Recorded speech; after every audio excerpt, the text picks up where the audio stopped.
पड़ेगा। तो एक तो इन चीजों को अवॉइड करो, अपने बच्चों को अपने साथ मिलके काम करवाया करो ताकि थोड़ा उनको अब ये जो घरेलू चीजें हैं उनको सिखा सके। दूसरा आता है कि एक बार क्या होता है, एक पिता अपने बच्चे को बोलता है, मैं ये कहना चाहता हूँ कि संगत का क्या असर होता है, एक शब्द भी जिंदगी बदल देता है, एक शब्द सिर्फ। तो एक व्यक्ति चोर था, वो अपने बेटे को चोरी सिखाना चाहता था और वो उसको बोलता है ये सामने राजा का महल है, इसमें जाओ और चोरी करके आना है, लेकिन बेटा ध्यान रखना रास्ते में किसी की बात भी नहीं सुनना है। तो लड़का वहां से, उसकी पहली पहली चोरी थी, वो वहां से जब जा रहा था तो रास्ते में एक मंदिर आ गया और मंदिर में भागवत कथा चल रही थी।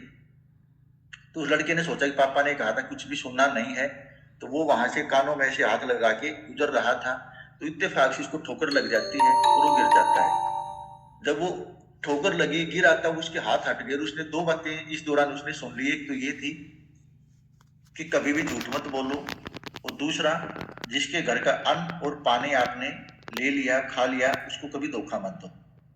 इतने वो लड़का उठ जाता है, उसने कानों को बंद कर लिया और फिर जो महल में जाता है तो उसको सामने से राजा जी दिखाई आते हैं, आते हुए दिखाई देते हैं।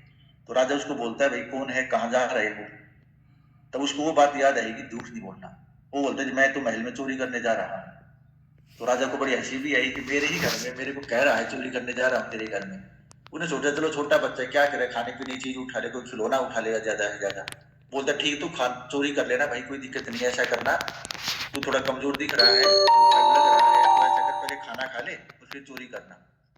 तो अपने सैनिकों को बोलता भाई इसको खाना खाना खिलाओ। उसको खाना खिलाया तो उसको दूसरी वाली बात याद आ गई कि जिसका अन्न और पानी अगर आपने ले लिया है, पी लिया है, खा लिया है तो उसको धोखा मत करो। तो फिर वो खाना खा के वापिस निकलने लगा। राजा बोलता कहाँ जा रहे हो। बोला जी बस वापिस जा रहा हूँ। बोला क्यों। बोला अब मैंने आपका भी नमक खा लिया तो मैं चोरी नहीं हूँ, मतलब धोखा नहीं कर सकता आपके साथ में। तो राजा को उस बच्चे की बात इतनी अच्छी लगी कि भाई ये तो बहुत ज्ञानी बच्चा है।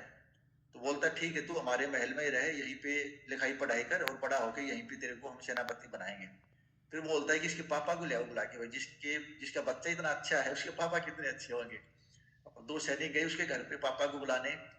बोलते भैया आपको राजा साहब ने बुलाया है। उसके पापा बोलता है भाई मैंने पहले ही कहा था बेटा पंगा मत करना, किसी मत सुना, फंसवा दिया ना।